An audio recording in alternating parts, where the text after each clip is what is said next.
Beep beep, what is up ninjas? My name is Serum, and today I'm gonna have this sound design tutorial for you guys. Let's make sure we're spot on there. And today you're gonna be learning how to make the standard 303 that everyone knows how to make a sequence out of it. You're gonna learn how to take it above and beyond to make better things, how to make it in stereo, how to keep that mono compatibility. We're gonna be talking about it all and how to make it. So if you guys are ready to learn some cool stuff, let's begin. Make sure to hit like and subscribe if you haven't, and let's get straight into it.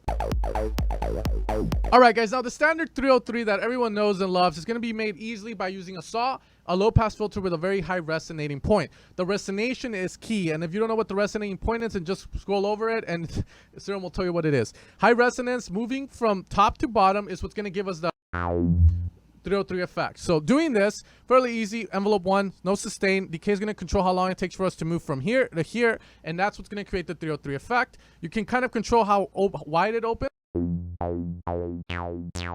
So from there you can kind of decide how you want it, and decay controls how long it takes.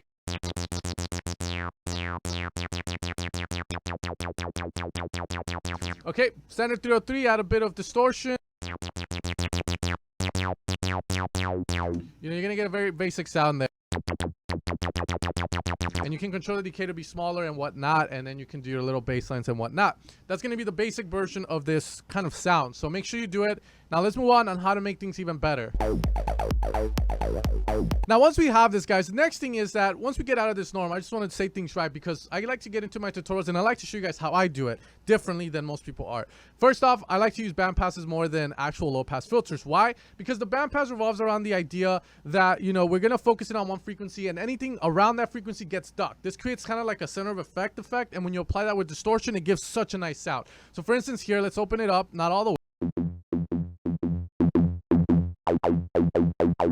like around there, and now let's apply a lot of distortion. So that's gonna give us that nice sound. Pick your distortion, you know, play around with them and see which one you like best. You know, they're all gonna have their own little characteristics.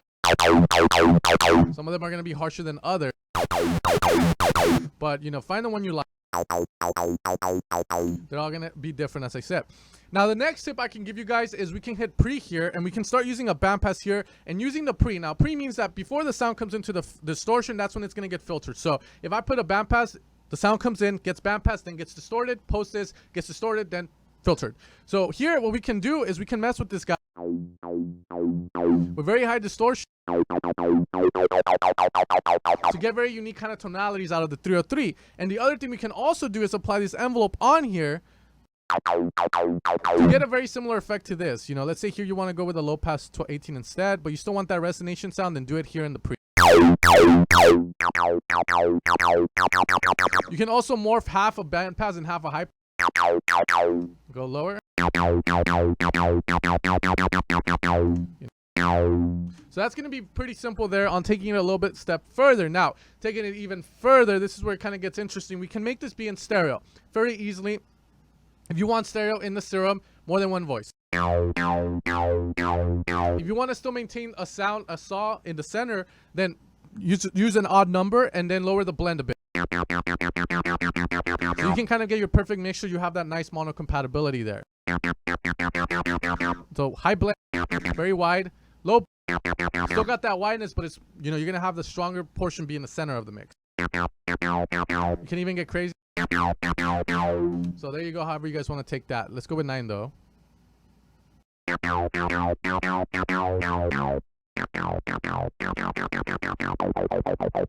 As you can see there, we're starting to have fun with this. This is where sound design becomes more of like, yeah, let's explore these things, you know, let's do this, let's do that.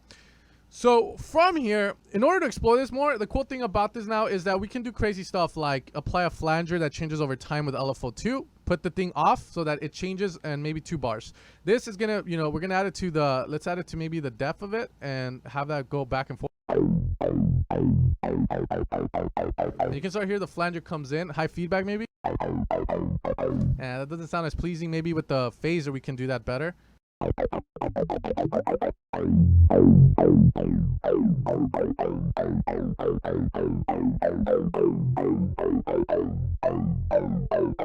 Maybe a bit of OTT and see what happens.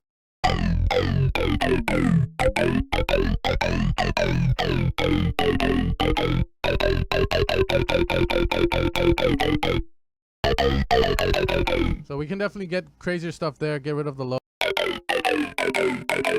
So, you know, psytrance is all about getting those funky sounds. So this is the way we would go about it. Now, all right, guys, now making 303 sequences is fairly easy. Instead of using the envelope to control it, we're going to be actually using, you know, an LFO. So what we're going to do is lower the level here, lower the cutoff, and we're going to apply an LFO to both of these guys here, to the level there. And also, if you want to apply it here, you can with a bandpass.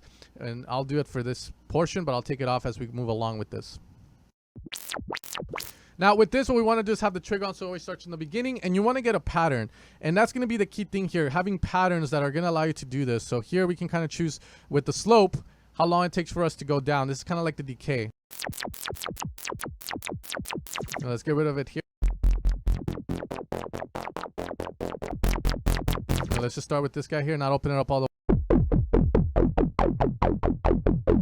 There we go. And now with LFO2, the cool thing I like about it is that we can use shift and have it be a square, and then put that on the octave, and alt shift click one directional, and then set it up to the way you want. And let's do the same speed as this guy, which is 1/4.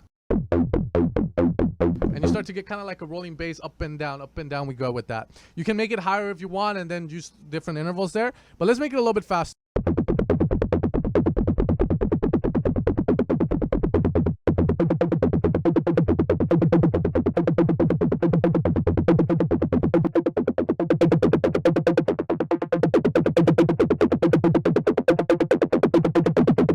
Let's see if this adds anything change there. We're getting very cool stuff there. I love the way this sounds. Now, let's say you don't want this kind of sequence. You want more of a chicka chicka chicka, like a gated one that you hear a lot in trance. Well, hold shift and then start programming it. You can go any way you want with this, and this is how it's gonna sound. I mean, and you start to get that. Obviously, let's lower the speed.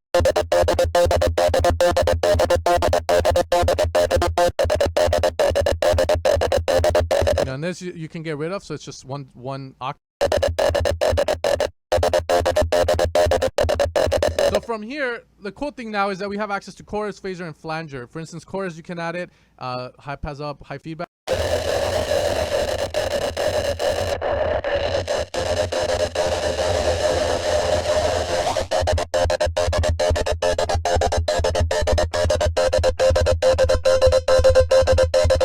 And you can do cool stuff with it for sure. And in the filter, we do have the mist session, which has like the form.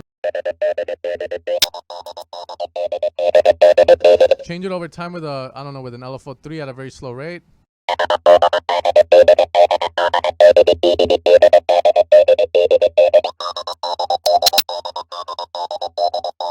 You know, and the thing about this is just about to, you know, having fun, guys. So, you know, here I can even do maybe random ass shit there.